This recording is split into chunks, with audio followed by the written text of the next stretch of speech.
of bombing civilian targets such as hospitals and schools. In Saudi Arabia, where most of the population is under 30, bin Salman has been heralded as a man who would bring much-needed economic and social reforms. But that's changed in recent months. However, now Mohammed bin Salman with Jamal Khashoggi, it's come about at a time when reforms have been slowing down. He gave women the right to drive, but imprisoned women activists. There are still many reforms that have been very slow in implementing in Saudi Arabia, and people, quite frankly, have run out of patience with regards to Mohammed bin Salman.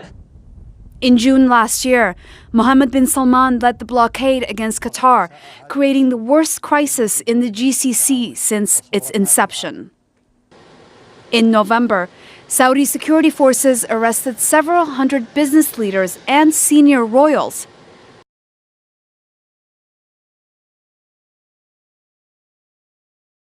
Many had to pay billions of dollars to secure their release.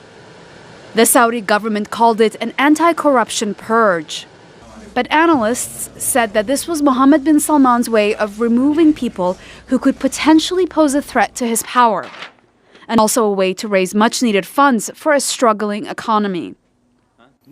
Later that same month, Saudi forces detained Lebanese Prime Minister Saad Hariri on a visit to the kingdom. It took weeks before he was released. In March of this year, Mohammed bin Salman visited the United States. The whirlwind tour and charm offensive led to largely favorable coverage in the international media, helping the Crown Prince sell his image as a reformer who would open Saudi Arabia up to innovation and investment. Since then, a range of other civil society activists and clerics have been jailed. Observers say Saudi Arabia's strategic in the region, a lot of crises in which Saudi Arabia is a major player and is required to be a major ally. This includes issues regarding Iran, this includes issues in Yemen, this includes issues regarding Palestine and Israel. Now, with the Jamal Khashoggi's suspected murder inside the Saudi consulate in Istanbul causing more international outrage, critics wonder if the Saudi Crown Prince can survive the scrutiny. Dorsa Jabari, Al Jazeera. Okay, local developments, global developments on this story as well. Marwan Bishara will put that in context for us. He is our Al Jazeera senior political analyst sitting in our London bureau for us. Now, we're getting these claims, Marwan, that King Salman is trying to rein in the Crown Prince. What's your reading of that?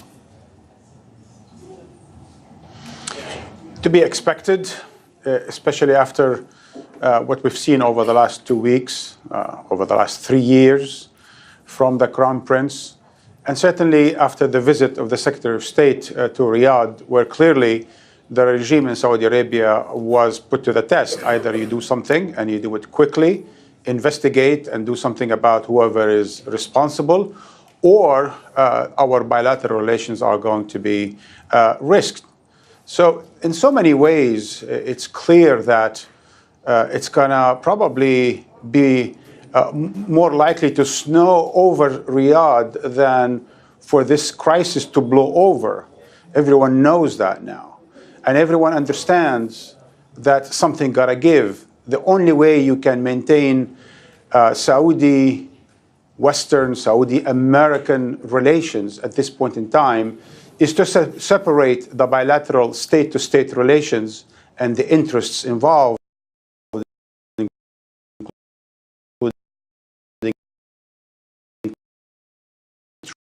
trade, and so on and so forth.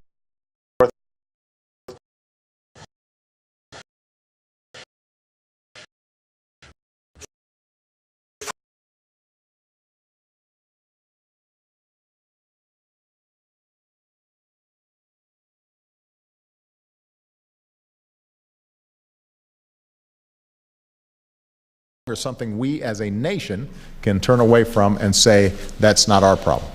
But when Secretary of Education Betsy DeVos entered office, she scrapped the Obama-era changes. It's an incredibly difficult topic. Holding a series of listening sessions on Title IX, hearing from members of sexual assault survivor groups, as well as advocates for the accused.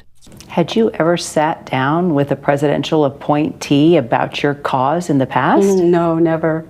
Until you can see somebody tell their story, it's very easy to disregard. Joseph was one of the students Garrett brought along to the session to share his story. Title IX is supposed to protect students, and